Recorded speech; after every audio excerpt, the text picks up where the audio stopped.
আমরা যখন রকমারি ইফতার সাজিয়ে আমরা আলোচনা করতে বসেছি, ঠিক এই সময়টাতেই আমরা জানি আমাদের গাজার ভাই বোনেরা অনেকেই তাদের সন্তানের লাশ খুঁজে বেড়াচ্ছেন। অনেকে হয়তো ধ্বংসস্তূপের মধ্যে চাপা পড়া সেই প্রিয়জনটাকে উদ্ধার করবার ব্যর্থ চেষ্টা করছেন।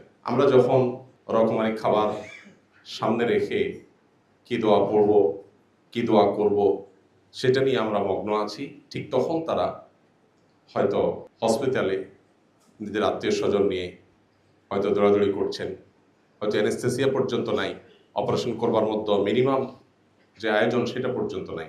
আমরা যে দেশে বসবাস করছি, আমাদের এই প্রিয় স্বদেশে, আজকের গাজার মুসলমানদের রক্তচোষা, ফিলিস্তিনের মানুষের রক্তচোষা, সকাল বিকাল শিশুদের রক্ত দিয়ে যারা নাস্তা করে এবং খাবার খায়, নির্লজ্জভাবে যারা যুদ্ধবিরতি ভঙ্গ করে ঠিক 17ই রমজানকে নির্বাচন করে, ঐতিহাসিক বদর দিবসকে নির্বাচন করে ওই দিনের সাহরির সময় আঘাত, এটা পরিকল্পিত।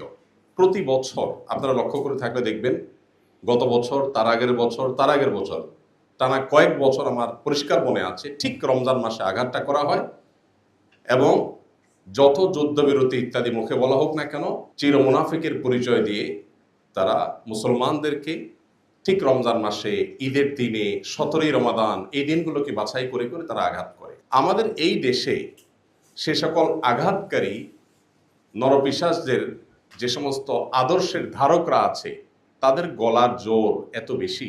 আমার অবাক লাগে, আমরা বেঁচে থাকতে এই দেশে অন্তত বসে কিভাবে এই মানুষ খেকোদের আদর্শের ধ্বজাধারীরা উঁচু গলায় এদেশে কথা বলতে পারে। কতটা নির্লজ্জ হলে মানুষ, কতটা বেহায়া হলে মানুষ এরকম খুনের সপক্ষে সাফাই গাওয়া কিংবা খুনিদের ব্যাপারে মৌন সমর্থন, নানাভাবে তাদের আদর্শের সমর্থন একজন মানুষ কিভাবে করতে পারে। ধর্মীয় দৃষ্টিভঙ্গি আমরা একটু সাইডেই রাখলাম, আমার মনে হয় এটার জন্য আমাদেরও দায় আছে। আমরা একটু ঝেড়ে কাশতে পর্যন্ত অনেক বেশি ভয় পাই। আমাদের কাছে আমাদের চাকরি, আমাদের অবস্থান, এগুলা এত বড় হয়ে দাঁড়ায় যে আমার মিনিমাম বিবেকের তাগাদায় যে কথাটা বলা দরকার, যে দায়িত্বটুকু পালন করা দরকার, সেই দায়িত্বটুকু পালন করতে পর্যন্ত অনেক সময় আমরা পারি না। আল্লাহ তাআলা আমাদেরকে অন্তত এখন সুযোগ করে দিয়েছেন, অন্তত মুখ ফুটে কথা বলবার। আমরা যদি সেই দায়িত্বটুকু পালন না করি, তাহলে আল্লাহর কাছে আমাদের দায় হবে অনেক বেশি।